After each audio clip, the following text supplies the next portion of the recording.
This is Capital Games, I am the Wiz. This is now the biggest release of the month. It probably will be the biggest release of the year when considering core gamers and what they're into.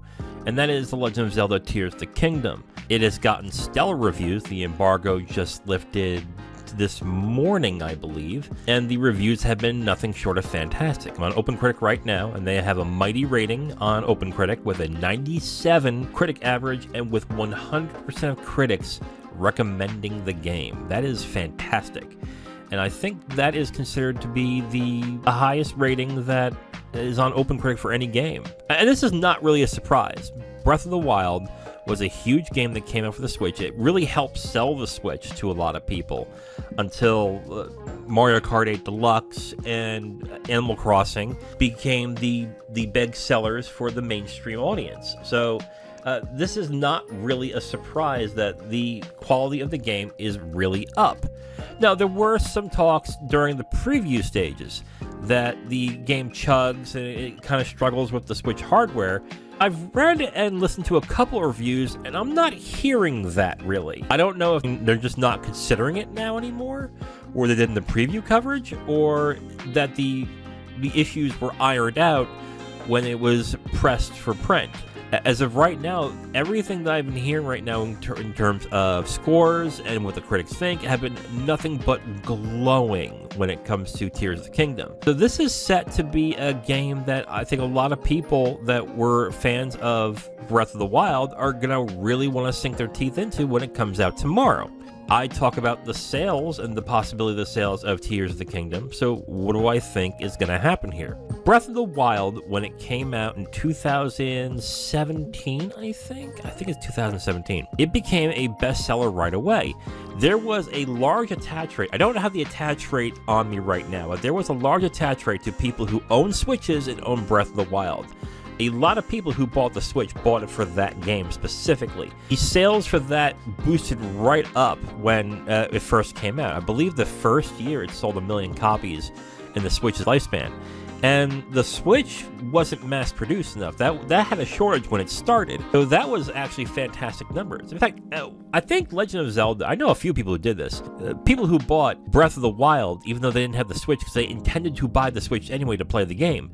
So they bought the game right away, but they had to wait to get their Switch in order until it was available. So that definitely happened as well on that end. And that's probably not going to be an issue with Tears of the Kingdom because a lot of people have the Switch now, and those who are going to buy it are going to buy it right away. So my thought process is going to be on this one.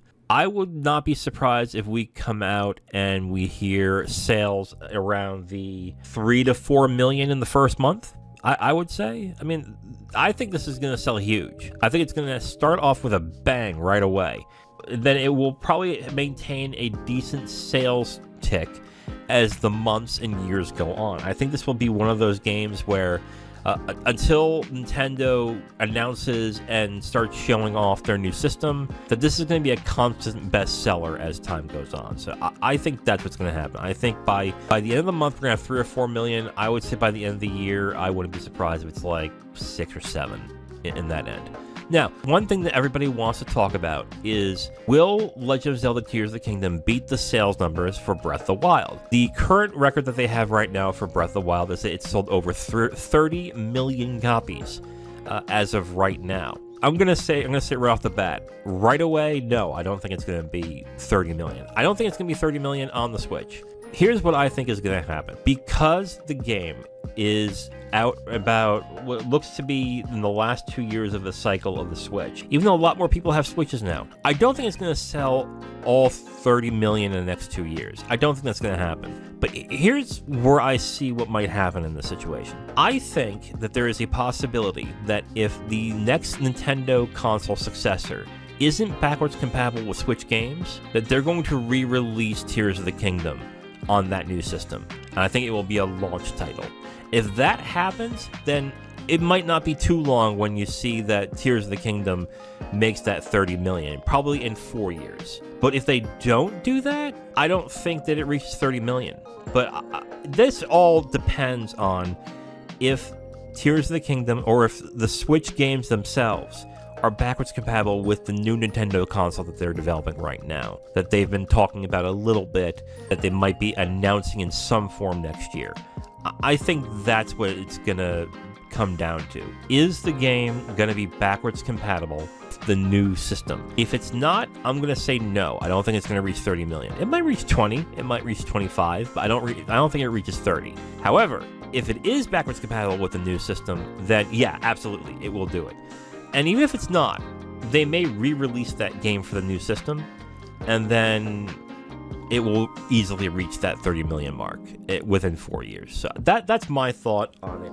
This is not really a hard thing to talk about. Will Legend of Zelda Tears of the Kingdom sell? Yes, absolutely. Like, that's a foregone conclusion. Everyone knows that. Everyone knows that it's going to be one that sells pretty damn well. In this case with Tears of the Kingdom, the only question is, will it beat Breath of the Wild? Again, my thought process is that it will eventually, if the new system is going to be backwards compatible, but if it's not, they'll probably re-release it. It will beat Breath of the Wild at some point. What do you think? What do you think the sales are going to be for Legend of Zelda Tears of the Kingdom? Sound off in the comments. Follow me on Twitter at CapitalGamesPod.